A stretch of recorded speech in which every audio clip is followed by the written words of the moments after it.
Hey, everybody. Good morning. Good morning. Good morning. Thank you so much for those of you that are joining us. Welcome to My EdTech Life. I am your host, Fonz Mendoza, and thank you again for joining us on this beautiful Saturday. Hopefully, anywhere that you are, it is a beautiful Saturday, and I think it's a beautiful Saturday if you're up and watching the show, or if you're up having your first sip of coffee, making some breakfast, or you're already getting ready to start your day and head out the door.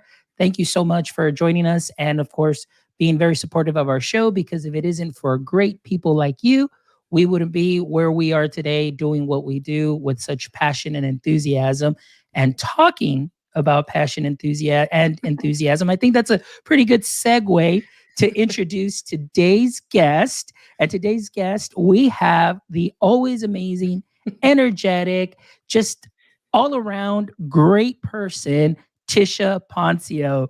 Tisha, how are you today? I'm great, Alfonso.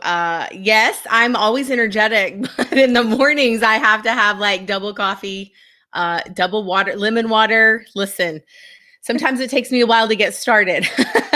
Hey, but it's okay. The good thing is that you got started and that you're here today and you're joining us on a special show. I mean, it's just today's going to be the Who is Tisha Poncio show.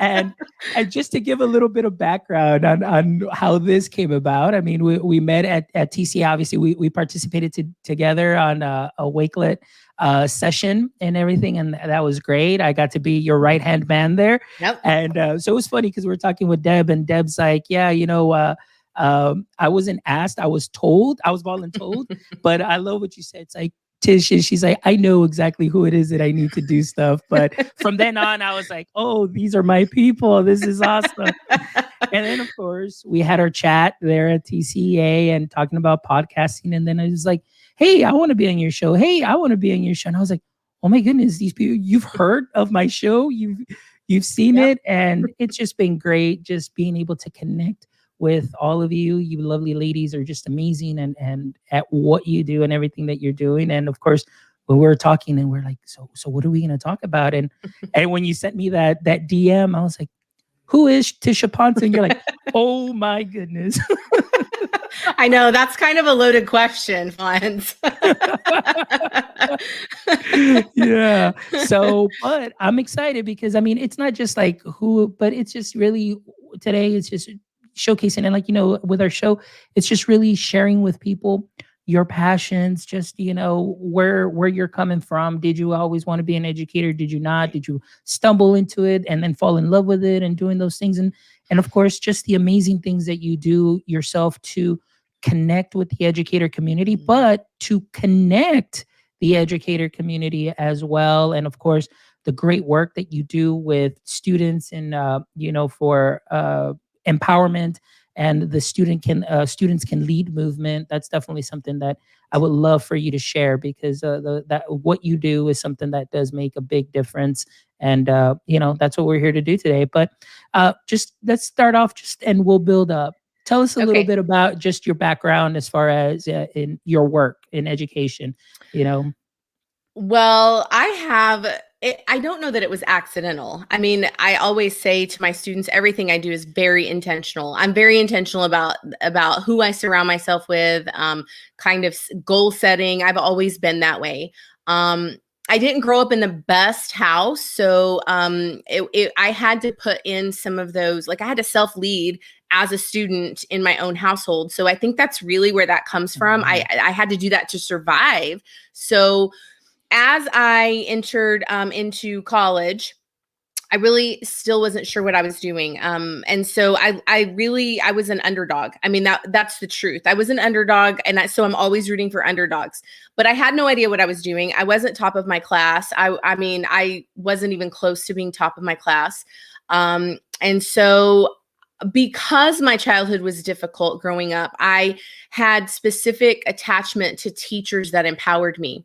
And so for me, it was specifically an English teacher. So I grew up in Seminole, Texas. It is a town way out in West Texas on the New Mexico border. And I always shout out my English teacher, Ann Elam, because she was the one, and she will never take credit for it. You know, teachers don't like to take credit for life-changing things, but she was the one that really empowered me. And I also had an algebra teacher, Steve Cates, way back in the 90s, who kind of took me under his wing and just coached me. I mean, he was coaching me through, you know, what was I going to do with my career, and kind of guided me into the university that I would go to. And interestingly enough, and this is unheard of now, I feel like, right out of high school. So I was maybe not even 19. I was in college, so I needed to work part-time. So I became a substitute teacher, and I subbed at the high school that I graduated from. And I'm just going to tell you, I would not recommend that today. I was substitute teaching for my former classmates, and that's awkward. But because of that experience, and because I gained that experience, I was then able to kind of build onto that. Another super odd story that people probably don't know. So I've been in education a lot longer than I've been certified to teach, for sure. But I, on a whim, just felt, I guess, really empowered.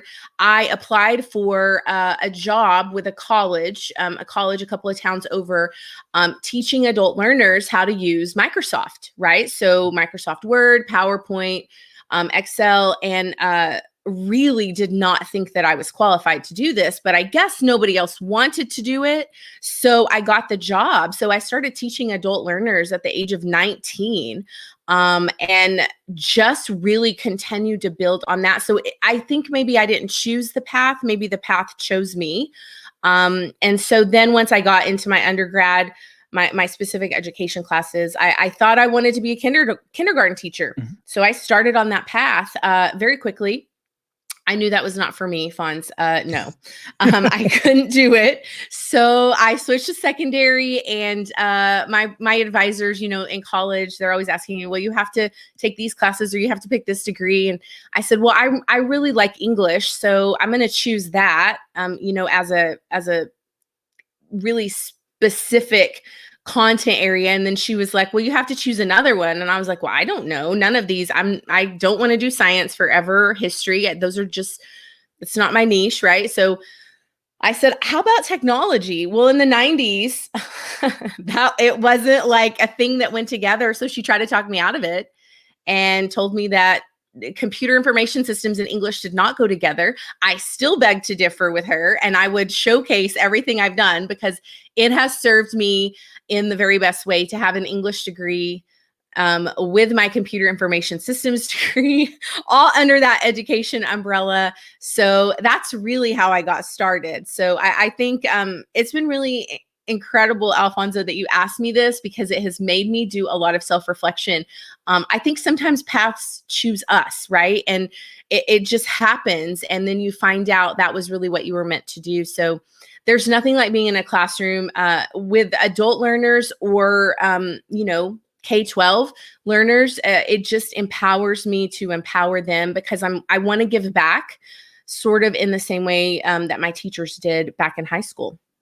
Oh my goodness, that is so awesome. Like that's just a great intro and just some great background as to getting to know who you are. And you know, it was interesting because I was having this conversation. Actually, I wrote a blog post yesterday or the day before, and I posted that something similar to that, you know, kind of the way that we grew up, you know, and then like you said, you know, you're not dealt the best hand, but you grow up, you learn. And then so along the line, you know, those things stick with you. And then, you know, as you continue to grow, similar situation, I found some great teachers.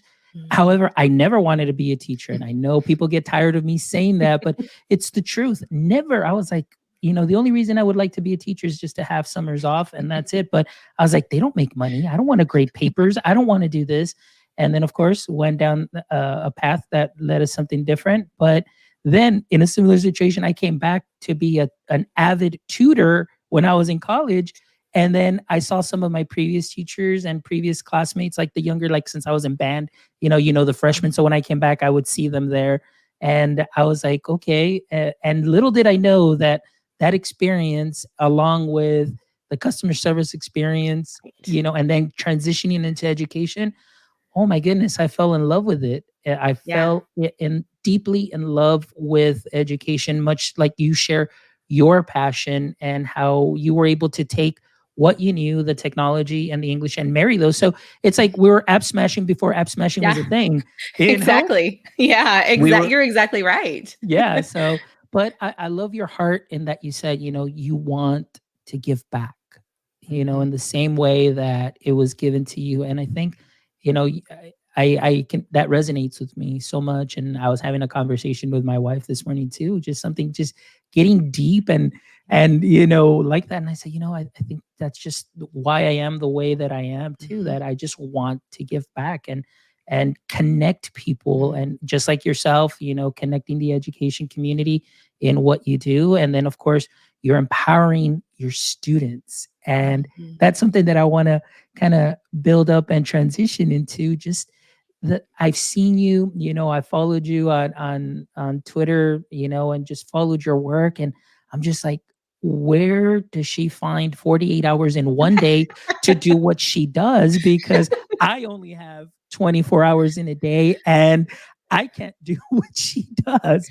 It, But yeah, so go ahead. it's that's funny because my family also asked that same question. My husband, especially, this morning, he actually asked me, "So you don't have anything tomorrow, right?" And I was like, I actually have a Clubhouse call at 5 o'clock." And he started laughing, and he's like, "When are you not working?" And I think the truth is, Alfonso, because it's my passion.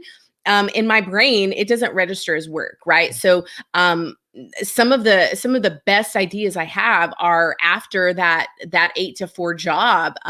So I think for me, putting in that work behind the scenes, it empowers me, but I also know it's either going to empower my students when I get back, or it's going to empower my colleagues or those, like you said, out there on Twitter. So I share everything. But coming back to that question, kind of how did I get into this students can lead movement? In 2017, I saw Cody Holt, who is from Roy City ISD. I saw him with his Chrome Squad several times. Um, Okay. right. And I believe that sometimes the universe is sending you messages. If you're continually seeing something over and over and over, you probably need to take note and kind of reflect on why that is appearing. So I kept seeing him. And every time I would sit in his session, it would legitimately fire me up. I would leave the session and I would just be like, why is everybody in the world not doing what he's doing? So I just decided, to take an opportunity that I was given in 2017. They moved my coaching position to stay full time at the high school campus. And so I thought, what an opportunity if I'm going to be there all the time to take a couple of kids and test out this idea that Cody had on my own campus and in my own district. And so I worked pretty long hours, right? Like back to that, I tried to come up with every reason that they could maybe tell me no to this idea. And I tried to have a solution, which is just an approach I think is really good for Yeah. anybody. Always have a solution, so that when those questions are asked, you've already thought about it. So I started in 2017 with 6 kids.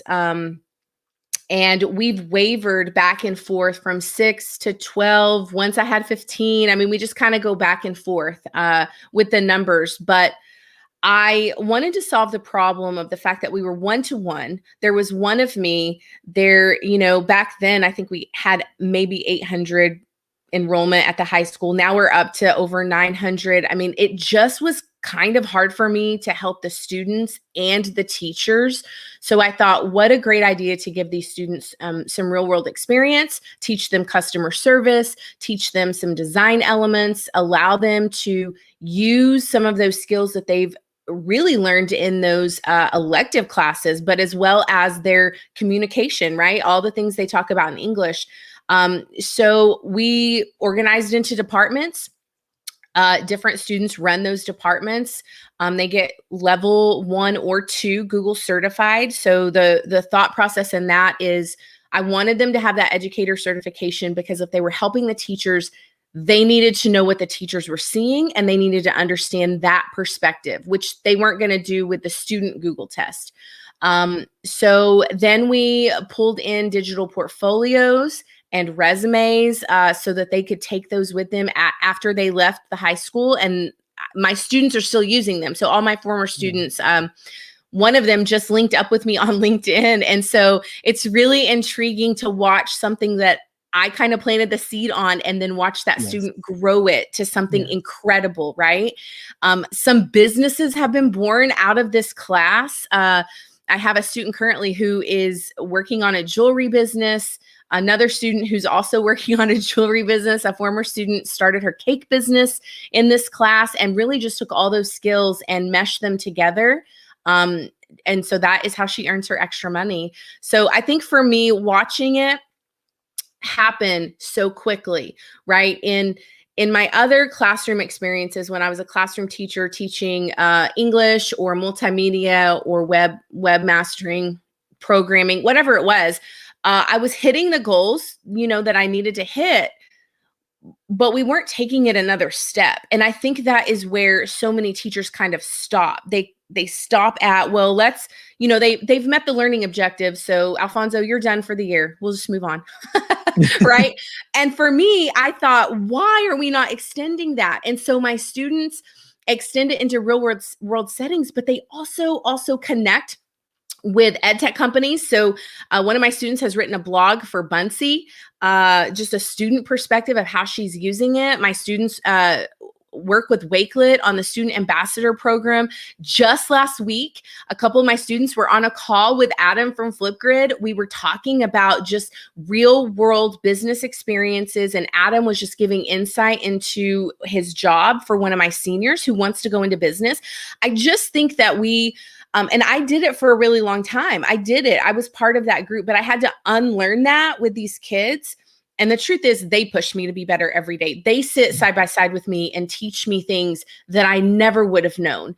And it becomes a partnership. And that wasn't something that I learned in teacher college. They don't tell you, sit side by side with your students and let them teach you. They don't tell you that, right? I mean, it's like, well, you're standing up in front of the room and you're just going to lecture to them and you're going to meet these goals and make sure you write them on the board so they know. But I always want to go deeper into that because I want it to be meaningful and I want it to be that way for the adults as well. So that is my experience with empowering student leaders. And my hope is just that anybody who is watching that happen really takes that and applies it to their own situation. And I agree with you 100% on everything that you said, because I think that is so important. One thing that I love that you said is building that partnership. I think number one, it's important. It's very important that you build a relationship with your students. Your students have to trust you. You have to trust them. You're building that sense of community. And I think that is so important. And I know, it's people may say it's like, well, we're doing remote, it's different and so on. There are ways to still build that community, even though you may be working remotely. And I think a lot of times it's like you said, these are things that they don't teach you at teacher college. And I didn't go through teacher college, but this is what you described is exactly what I learned in my marketing classes. So it was so easy for me to transition and take those skills into the classroom and know what to do because it's customer service. And I think that's something that is very important, that we work together, build those relationships, and that's key. And taking the time, especially right now in virtual learning. I mean, I know it's already March. Many students may have already been burnt out. Teachers, bless their hearts, are burnt out, but because I know that there's certain expectations, things that have to be done by the end of the year and things that need to be met, deadlines and curriculum. But I think that if at the very beginning, you build those partnerships and that community with those classes, you would probably have been a lot further because you don't have to deal with some of the things that come up. Yeah, you're absolutely right about that. And something I wanted to hit on. The question is, who is Tisha Poncio? Well, I actually wrote out my life core values. So I don't know, like that is one of the questions I will ask people pretty regularly. Like, what are your core values? And I didn't really know what I stood for or what I was about until about 2010. And my family and I sat down, we let the kids be part of this. And we were like, what are our family core values? What bullseye are we trying to hit every day, no matter what we're doing, who we're talking to, what we're seeing? And so my core values actually play into what I do with my students. So my personal core values are gratitude, leadership, excellence, relationships, prayer, and honor. Well, when I created this class, I decided that if they didn't have a bullseye to hit every day when they're running our social media accounts, when they're interacting on social media with ed tech companies or educators, or they're sitting face to face with a teacher, helping them in our Adopt a Teacher program, I needed them to have a bullseye, because if they don't have one, they don't know where they're going. I mean, that's just the truth. We say that with digital citizenship: don't do this, don't do this, don't do this. You always have to tell people what they should be doing. What's the mark they should be hitting? So we came up with an acronym. So the first group of students helped me come up with those core values, and it spells out the word RICH. So respect, integrity, teachability, customer service, and honor. And they focus on that no matter what we are talking about in our classroom. And because I have created that foundation, we also can pull in discussions that are really timely and current events that are happening. Just yesterday, so D. Lanier, if you don't know him, you should know him, find him. I have his Solve in Time cards, and it was a half day. And the students weren't with me for that particular class period, but they asked to come to my room, before the bell rang. And I thought, well, so I had it laid out. I had the Solve in Time cards laid out, and they were like, "What's that, Miss Poncio?" So I don't tell them this is the game we are going to play. I just leave it out, and I want them to ask questions. And they did. "What is this?" And I said, "Well, it's this game." And I kind of talked about it. And then one of my students said, "Well, I want to play it. I want to do a round." And I was like, okay. So I pulled some cards, let them pull some cards. And we had conversations about, like colonialism, lying. I'm trying to think. They pulled like 3 cards, and we had legitimate conversations about those things, why they are a problem, why it's happening, how do we solve it. I mean, just talking through some of that. And I don't know that our students are having the opportunities to do that in every class. And I know that's a lot of work, right? Like that's a lot of work. I wouldn't recommend everybody do that, but I have built this foundation of trust. And so my students don't agree politically on things. Like they will tell you they don't agree, but can they sit down and have a conversation and talk it out? Yes, absolutely they can. Can they come to the end of that talk and still be great friends and teammates? Yes. Wow. To watch that happen is the most incredible thing for me. That is awesome. And I mean, that's great, that culture that you're building. And you said you started from the very beginning. You have that foundation, the core values. These are the expectations, and like you said, the bullseyes.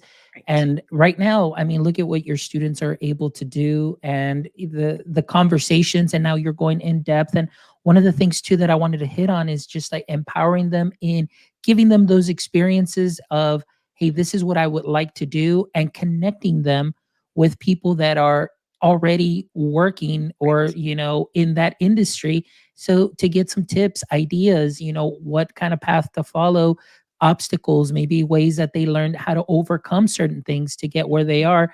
And those are those future ready skills, future of work skills that students will need.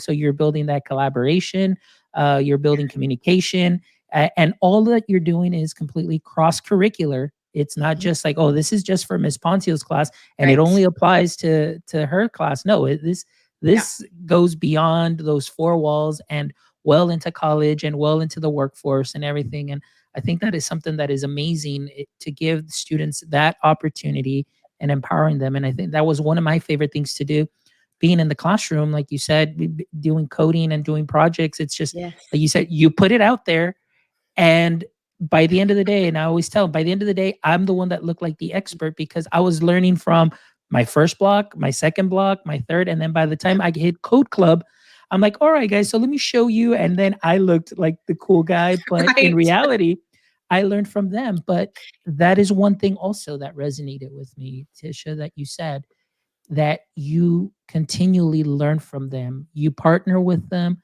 you listen to them, and the fact that you're giving them that space where they can say, "Hey, Mrs. Poncio, check it out.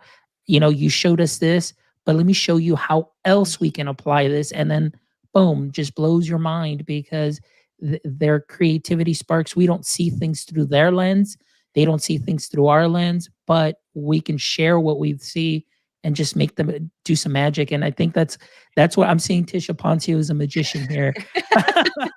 So it's funny that you said that about the students, saying, here's another way. One of the Mm, things I teach them is there is a way, not the way. And for so long, they have been taught there's only one way to do something. And so when they come to me as sophomores, juniors, or seniors, I feel like I'm having to teach them to unlearn that thought process, right? There are multiple ways that this can look. So last week we were doing resumes. And some of them chose to do it in a Google Doc. Some of them chose to do it in Canva. And they were asking me, I have a rubric, a single point rubric that I use. And they kept asking me, well, what's the right way? And I was like, what's the right way for you? Because the right way for you may be the not right way for me. So I was trying to showcase that. It's just really interesting. I feel like it's important for them to have that skill when they go to college or enter a career at all, just because there's multiple ways to do things. And in order for us to know that, we have to talk to each other and we have to collaborate and we have to be open to that, right? yeah, and I love that what you said there too, because even as an adult, like I'm part of a group, and I mean we're continually communicating with each other and getting ideas. And one of the questions was, there's a friend of ours who's going to be looking for a position and was interested in let's write a resume. Does anybody have a resume template? And even us as adults, we said the same thing, kind of like, well, there's this, there's this, there's this. So it just depends on you. And I love what you said, that what may be work out for me may not work out for you. But I love that it's, let's find a way. There's a Mhm. solution, and whatever works best for you. And nowadays, I think what they did is they went with a kind of innovative approach where they just kind of did a portfolio, but they did videos and they did everything because we're used to seeing the paper resumes and so on. And kind of change things up a bit, I think. And that might be good. And I like, for example, Wakelet. That's a great way to use to set for somebody to set up a portfolio. You set up your resume, you set up all your projects, everything that you do. Uh, and that also, like you said, prepares them for university, prepares them for future of work. Because and I say this a lot too. In my master's, we didn't have to take final exams. We didn't have to do any of that. Right. What our final project was a portfolio of all the work that we did. And in the university, my professor, or actually all professors, were just like you said, here is the rubric. Right. This is what I want you to accomplish. And then the question, well, how, where? It's like, that's completely up to you. Right. Use whatever tool you like, as long as it meets this criteria, you're good. And boy, talk about, like you said, right now that you have them there at a young age where you're kind of showing them that, unlearn certain things. Mhm. I mean, if you go through that, and I mean, going through like the way I did, just went straight through straight through high school, going Right. into college, and then the masters. I only knew the way that my teachers told me to do, because Yeah. that's what they said. No, Mhm. do it this way. Yep. No, it has to be done this way. And when I got into my masters and they gave me voice and Choice. choice, Yeah. I'm like, um, hold on. So it took me a while. Like that first semester, I had to unprogram Yes. myself. And then I felt free. I was like, so I can use it. And that's how I stumbled upon Wakelet and then I got a lot of my classmates on Wakelet and Yeah. my professors, because it's like, what's this? It's like, oh, check it out. And so, I mean, it worked out great, but I think that's so important. And I think that right now that you're able to work with them at a young age and show them that there isn't only one way, there is a way, and there's multiple solutions. I think that's a very important skill that many students need, because it's often, here's the worksheet, this is the way it's always done, follow this strategy, and if it's not done this way, you're not going to get the right answer. Or it this is because this is the only way that I've ever taught it, and the way that I've only ever learned it as a teacher. This is the way that I'm going to give it to you, and Right. that's it. It's Right. yikes. And as educators, we have to be more open to those ideas, right? I mean, it's interesting because when I first started the program, like I was digital learning specialist for my teachers, and then I have this group of students. And in the beginning, the teachers were iffy on if they were going to let the students help them, but over the course of time, we built relationships and trust. And I was out one morning this past week, and I had a teacher email me and say, "Well, I really need to. I need some help on X, X, Y, and Z." And I said, "Well, my student is there. You are welcome to go during your conference period. He'll be in the library. Go check with him."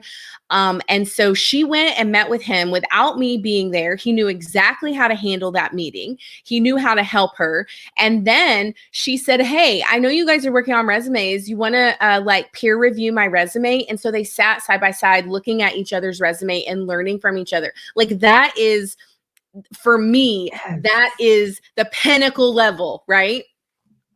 That is amazing. And, and I often tell the story, being in the classroom too, using tools that can help you create this kind of environment. Yes. Teachers, were, it's by the little composition notebooks. Here you Mhm. go. And you're going to write your summary and so on.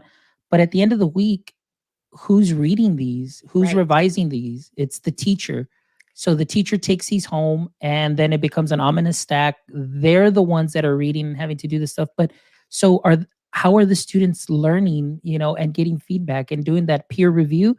I think that's something that's so important, to allow students to take that ownership. And I think I like what Feli said here again. It says choice leads to Yep. creativity and authenticity. And that's something that is so, so important. You're absolutely right. I mean, it does. The other thing is when you give them choice, it empowers them to learn how to make decisions without being fearful that they're going to get it wrong. Yes, because it's always like it's either A, B, C, or D. Mhm. And then it's like, well, what if I pick this one, then it's gonna be wrong. And no, like you said, it's like you're putting yourself out there, let's create, and you Right? don't have that fear anymore. It's like, hey, I'm here and I'm gonna solve this and we're gonna go this way. Let's create. And I think too, going along the lines what Feli says, that I think some of the great outcomes here too, Tisha, that from what you do is you're amplifying that student voice, like you said, and through creativity. And that's kind of like a wave that I've been riding on since Al Thomas was on the show. Yeah. I'm like, man, just amplify through creativity, your voice Yes. through creativity, not only for students, but even us as educators.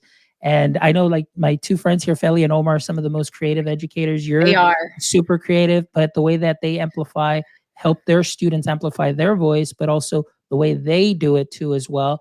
I mean, this is a skill for everybody. I mean, when did we lose creativity? I mean, I remember school, it's like we color and stuff like that. And then now after a while, it's like, hey, all right, here you go, test, assessment, test. So you're kind of just taking all that creative component out, that when the student says, okay, here you go, we're going to work on this project, they just kind of sit there and like, okay, They well, where do I freeze. start?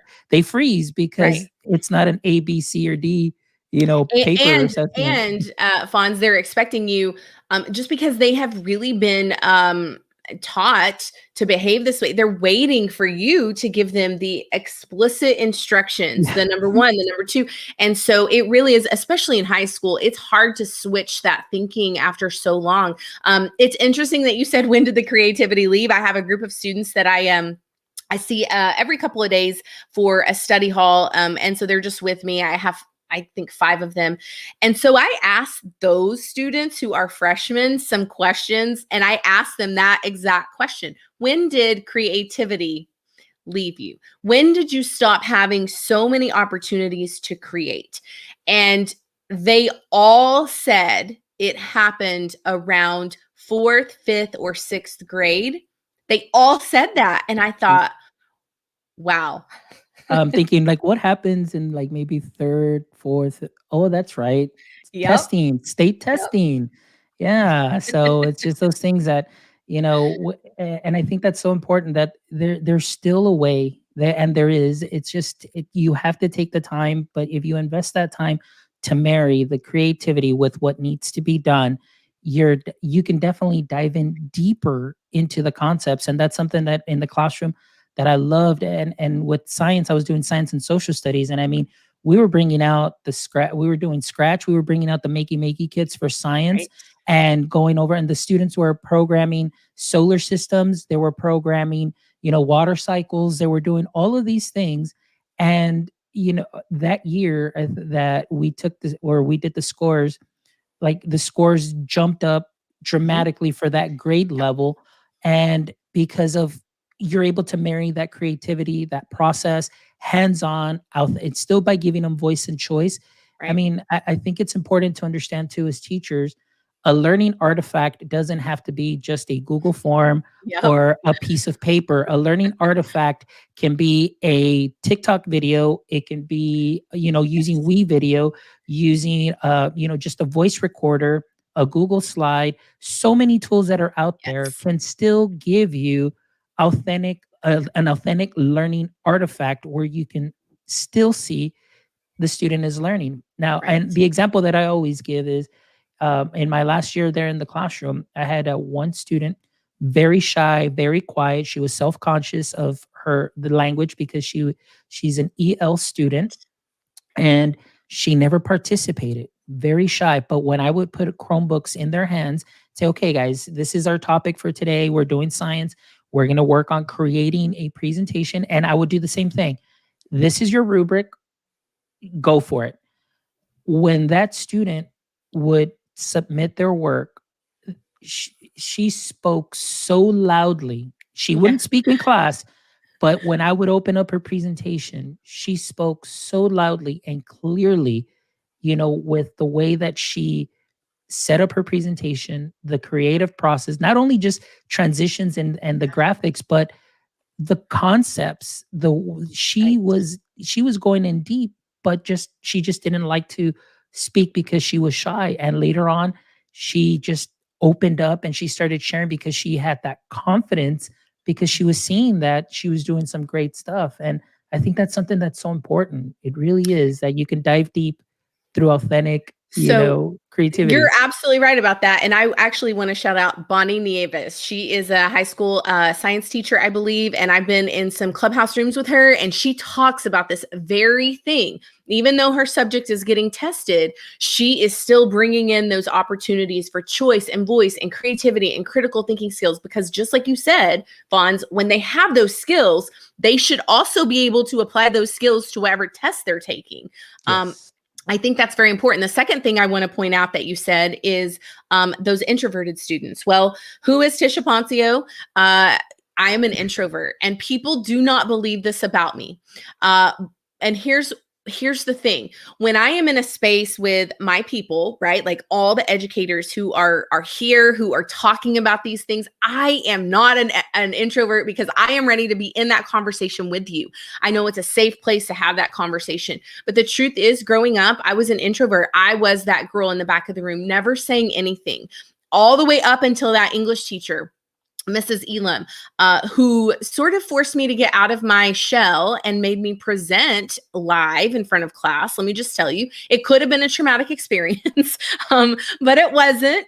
I learned that I had this ability to take my thoughts and speak them out powerfully, and I didn't even know it, right? And so I think when we can remember that our students aren't like us. So many teachers are extroverts. So many teachers maybe don't give those students the opportunity to speak, and they have incredible ideas, and they want to use their voice. Maybe they haven't ever used it like I hadn't. I think it's just important to give those opportunities.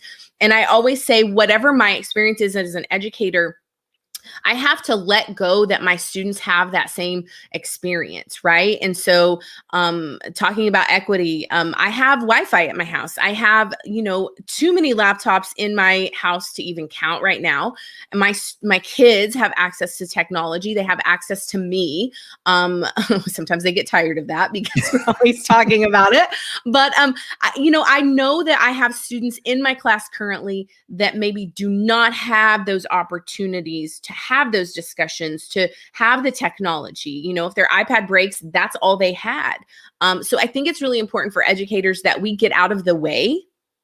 I know that seems very harsh, but I think sometimes we as educators are creating those obstacles in our classrooms. And so if we remove ourselves and kind of step aside, our students will do the most incredible things for us. But again, going back to that, we have to set that foundation and culture of trust and that bullseye.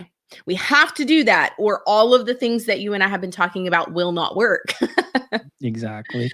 Yeah, and that's the thing, and it's so funny, and I had a guest on, Chelsea Robertson, and she's she's got a podcast too and everything, and we were talking about that growth mindset and teachers, and that word always came up, just relationships, relationships, relationships, and like you said, that's the only way that they're going to build that foundation, and I think to myself, and we talked about similar things, not always being dealt the best cards, Right. as a young person, but the fact that somebody or teacher built that relationship in us, that we would see them, that confidence to say, hey, that they understood, they knew where you were coming from, but they were able to help, or that they engaged you in the lessons, and you felt like, wow, they empowered you. I think that's something that is very important that we do as teachers, as educators, and no matter what role you may be in. I think even as administrators, we also need to build that community with our teachers as well, because right now, I mean, they're dealing with so many things. I know a great friend of mine also, she wrote a blog post yesterday about teacher burnout, Mhm. and it's important that administrators reach out to teachers as well. I'm glad you bring that up because I work with a lot of teachers, and I'm just telling you, I am seeing burnout after burnout after burnout. And I just have so many thoughts around this, Fonz, because the truth is, in order to build relationships with other people, we have to do groundwork ourselves. So if we're projecting our stuff on other people, we're not able to create relationships that are healthy with our colleagues, our administrators, our parents, or our students. I think it's very important, like you said, we have to give our educators this space and this guidance to be able to learn how to do good relationships. Because I'll be honest with you, I didn't learn how to do relationships well in the household that I grew up in. I didn't learn how to do relationships well. I've been married once before. I'll just tell you, I mean, like, it wasn't until my second marriage and really, really diving in deep and surrounding myself with those people that were going to coach me, keep me accountable, and have those talks with me. And I try to do that for my teachers as well as my students, because I think it is the most important skill ever. Doesn't matter what you're doing, who you are, where you live. If you don't know how to do relationships well, it just things I think will crumble, right? Whatever you've tried to build up. So I think it's important that we take time. And speaking of that, I took myself to an Airbnb last weekend, Fonz, by myself, to go do some groundwork, some reflection, some journaling, to be alone in the silence. Because as educators this year, we have really, really been thrown a curveball, right? Yeah. Um, so many great things going on here. I'm looking at all the comments. Omar's right. Our students have wings and we have to let them fly. Mhm. I cannot agree with that more, Omar. But Omar and we're on the same energy wavelength there. Oh yeah, yeah, yeah, Everybody here. This is like a party, right? Because we're yeah. all It's like all the same. it's like Clubhouse, but with our faces, like live. Hold on. Give me a second. Check this out. Okay. Where is it? I'm Oh, clapping. you're applauding for me. I'm Thank you, applauding Fonz. for Thank you. you. Thank you for applauding for me. Yeah, I was just telling Deb, like, hey, I'm surprised you haven't pinged us, because we haven't I done know. I love anything. that you give me such a hard time about Clubhouse. It's so funny. I will always go back to that conversation because you're like, Tisha, I mean, we could do this on StreamYard. Yeah, no, but yeah, Yeah, but I will tell you, uh, I have had the most incredible learning experiences on Clubhouse. Of course, if you don't know, part of my degree is social media management. And way back when MySpace was popular, I was on all the social medias. And when my students got onto Facebook, I just decided to study this social media thing called Facebook because I had no idea what it was doing, but I knew that it was powerful enough to completely divert my students' attention away from my curriculum. So I needed to know why. I always want to know the why, right? And I always start my lessons off with a why. But then I needed to figure out how to leverage that for my class. And so that's kind of how I got really into social media. But Dr. Sarah Thomas gave yeah, me an invitation to Clubhouse. And I thought, I really don't need another thing. Like, I really don't. If you Google search me, you'll see I don't need another thing. But I thought I'm going to try it because my kids will probably be on it and I need to be able to answer some of those questions. So I got on. And I was not prepared for the amount of time that I would spend on there. And my family was not prepared for the amount of time that I have spent on there, moderating rooms with some incredible people in education, having impromptu conversations with some of my Flipgrid family the other night, just talking about what song do we listen to when we are feeling super down.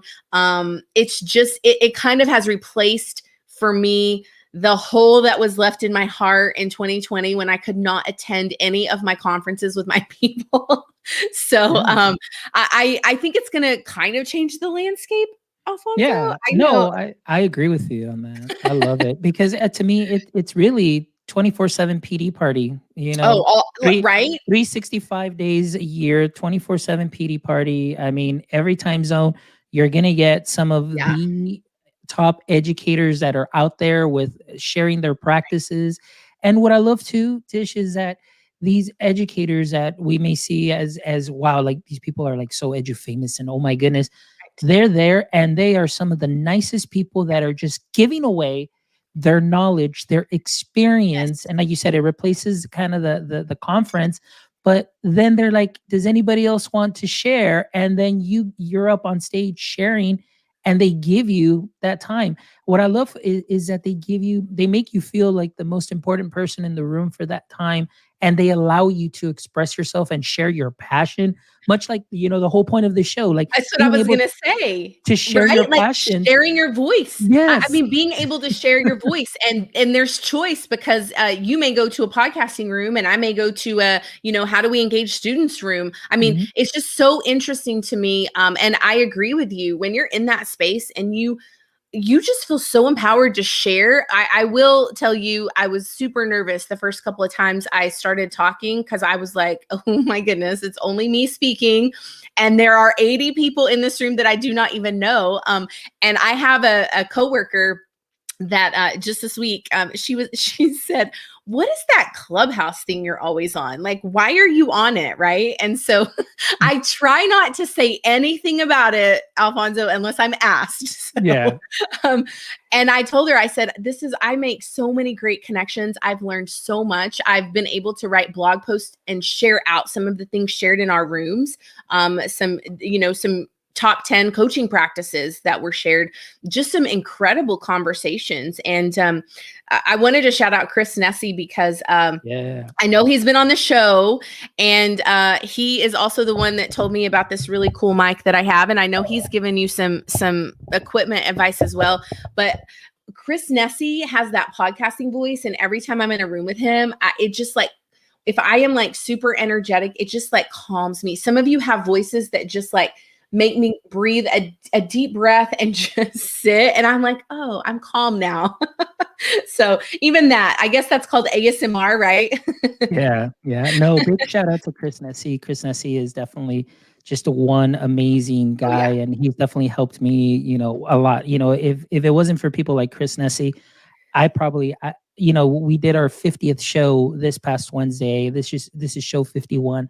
I don't think I would have made it this far if it wasn't for people that are supportive, that you connect with. And these are the same type of people that are out there on Clubhouse. And like you said, Right. you learn, you're continually learning things that are going to improve your practice. It's like I always say, it's Proverbs 27, iron sharpens iron. Yep. You're going to get the best practitioners that are out there sharing some of their best practices that you can go ahead and mix and match with Yes. what you already have. And then you can come up with something great that works for you. Now, are we saying that everything that they say is going to work for you? No, but just like Tish and I agree, you take and pick what works with what you already do, and then you just add that additional layer. One thing that I love about Clubhouse too, Tisha, is just the fact that you get to be in there with people that understand you, that that know where you're coming from too as well. Like, I mean, it's very hard right now, to just really find a place that where you can just share and feel like, man, you know what? I'm not the only one going through this, Mhm. because oftentimes it feels like we are the only Right. ones going through these things. But I think Absolutely. that's one of the things that I love, that you can go in there and people cheer you on.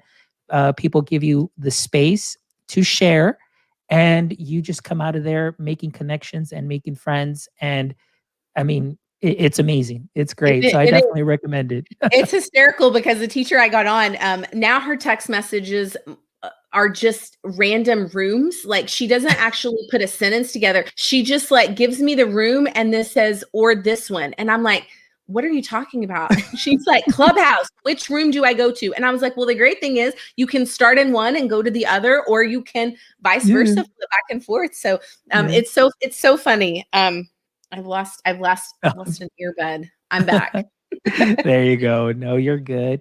Well, Tish, it's been so great having you on here, Tisha. I really love the way that you shared your passion, and again, the purpose of the show is connecting educators one show at a time. I've been I shared out your Wakelet, where I know that people can go ahead and find you on all social media. You've got all your links there. You're on Twitter, you're on LinkedIn, Instagram, Facebook too as well. Yes. Everything is going to be there on that Wakelet page, and I'll go ahead and pop that in there one more time. Let me see here, and of And course, And I've written about just recently student portfolios, which I feel like is a really hot topic these days. Digital portfolios, as you were saying. I didn't do one until I was in college, but I write about that experience. I've linked that as well in that Wakelet. If you want to go look at that, I kind of give the why. Why are digital portfolios so powerful? So I definitely encourage anybody to go read that. It's a pretty quick read. I don't think it'll take you more than 5 minutes. Yeah. So again, you can reach out to Tisha, and just like you see her, she is always willing to help. She has just a wonderful heart, and you can tell the passion. And Tisha, thank you so much. And anytime, like I said, now I'm so happy that you're part of my PLF, my personal learning family.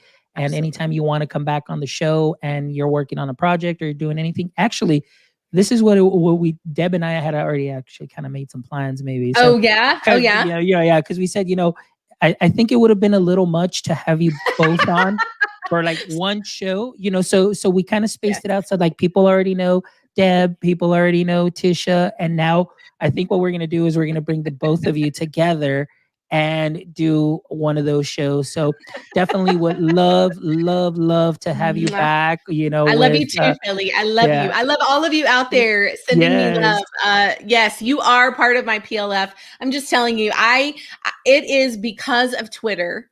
And I will shout out Flipgrid because the truth is, my son went through childhood cancer from 2013 and finished up in 2016. So there was a 3.5 year period that I really was not reachable. I wasn't even in the mindset to coach or do ed tech.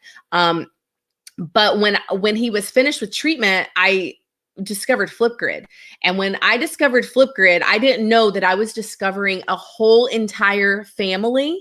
And then Flipgrid and Wakelet, right? Then I discovered the Wakelet community and then the Bunseat community. And I'm just telling you, I so much love for all of you in those communities, because the truth is you make me better every day. You heal me, you inspire me, you make me laugh. And I cannot wait to see all of you again face to face so we can go have some burgers or tacos, Alfonso? I don't know. What do you Hey, like better? I'm down. I'm down for Hi, anything. Rochelle. I'm down. Hey, so yeah, so Feli, Omar, Rochelle, Deb. I know we had Abbott here also from the UK that came in, and so just a lot of love for you, Tisha, and thank you so much again, just for being so amazing and so inspiring, and just being able to have just these real conversations, and just again, those of you that are going to be watching this later or listening to this, I mean, reach out to Tish, really, follow her. She's a great inspiration, and she'll definitely get you connected also with the right people for whatever it is that you need. And so Absolutely. again, Tisha Poncio, today's show was Who is Tisha Poncio? And I loved it.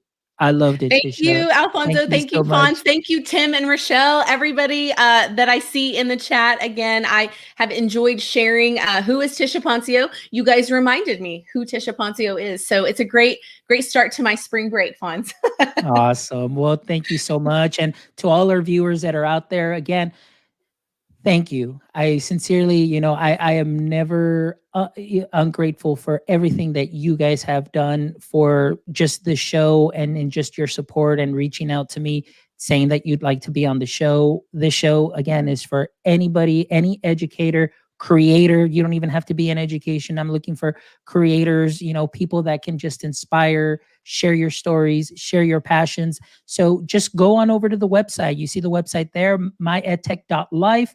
Go to the contact me or contact us. Give us some feedback, guys. I definitely love your feedback. This is, tell me what I'm doing right. Tell me what I'm doing wrong. Tell me what you'd like to see, or if you'd like to be a guest, fill out that form, give us a review, check out what's on there, check out the rest of the shows, because they are all passionate educators that either at one time or another either changed career paths into education. They have inspiring stories. Check them all out. That's what we're about. But thank you guys for all of your support. And we will go ahead and see you guys later. And until next time, my friends, stay techie.